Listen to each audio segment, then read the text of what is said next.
अरे भाग्यवान, मेरे जूते कहाँ रखे हैं? मुझे बाहर जाने में देर हो रही है।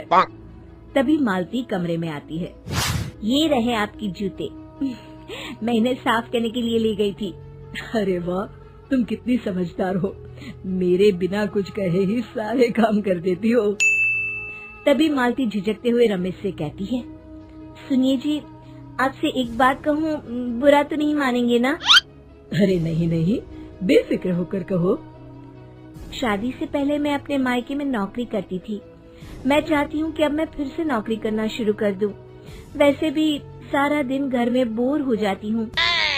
देखो मालती, तुम्हारे नौकरी करने से मुझे कोई एतराज नहीं है, लेकिन तुम्हें एक बात बता दूं, हमारे खानदान में आज तक कभी किसी औरत ने नौकरी नहीं की।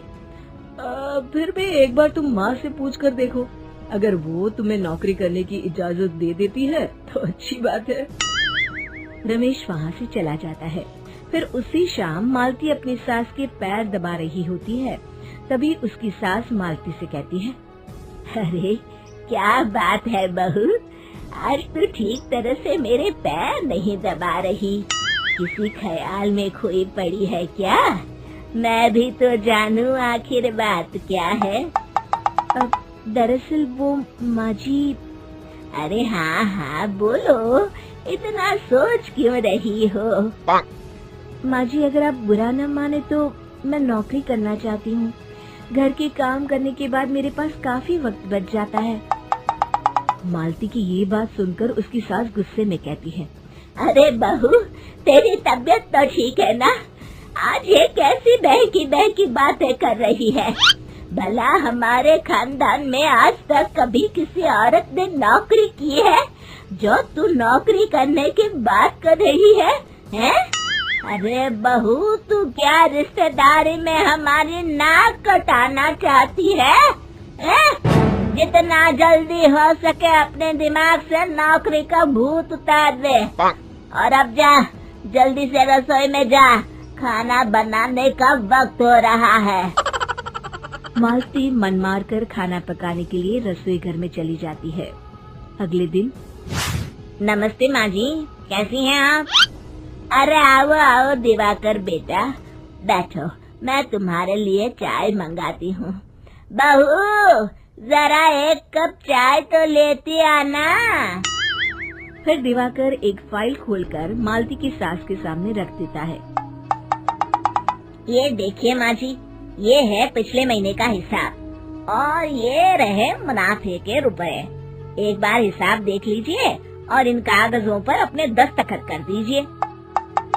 अरे दिवाकर बेटा, मैंने भला आज तक कभी तेरा हिसाब देखा है जो अब देखूंगी?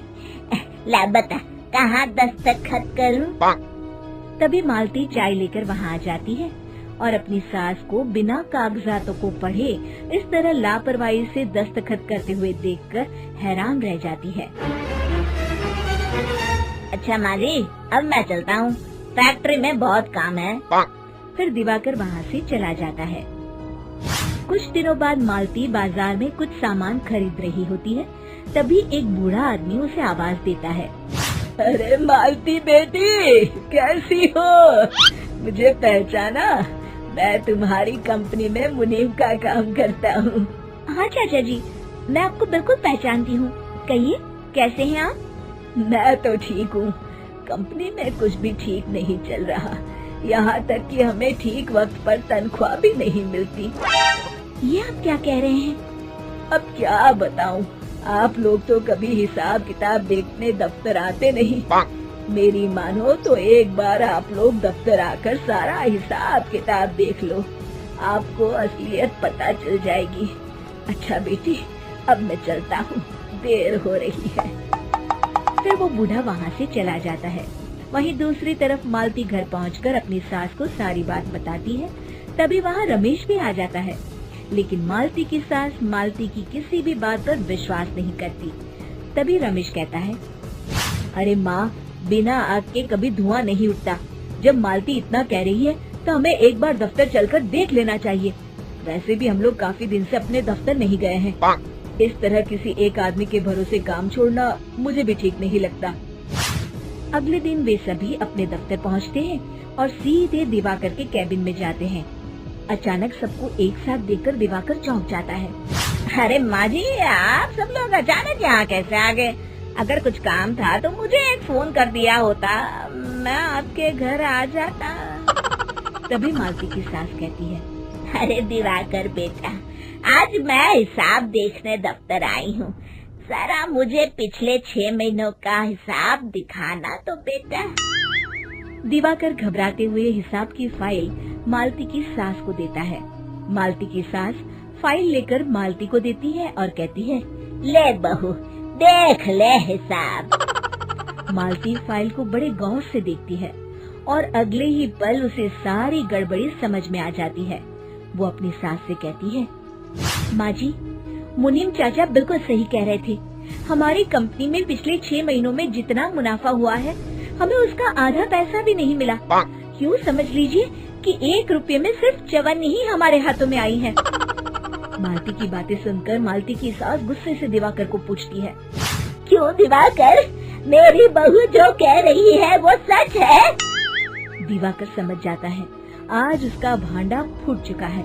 वो गिड़गिड़ाते हुए कहता है, मुझे माफ कर दीजिए माँ जी, मैं पैसों के लालच में अंधा हो गया था।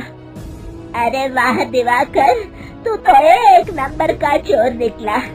इतने दिनों से मैं तुझ पर आंख बंद करके भरोसा करती रही और तू मुझे ही चुना लगाता रहा। अभी के अभी निकल यहाँ से और दोबारा अपनी शक्ल मत दिखाना। दिवाकर वहाँ से भाग जाता है। मालती की सास मालती को शाबाशी देते हुए कहती है, बहू, आज मैं समझ गई कि पढ़ाई लिखाई हमारी जिंदगी में कितनी जरूरी है। मैं बहुत किस्मत वाली हूँ जो मुझे तुझ जैसी बहू मिली है। शिक्षा, पढ़ाई लिखाई का इस्तेमाल सही जगह करके हम दुनिया में बहुत कुछ बदल सकते हैं।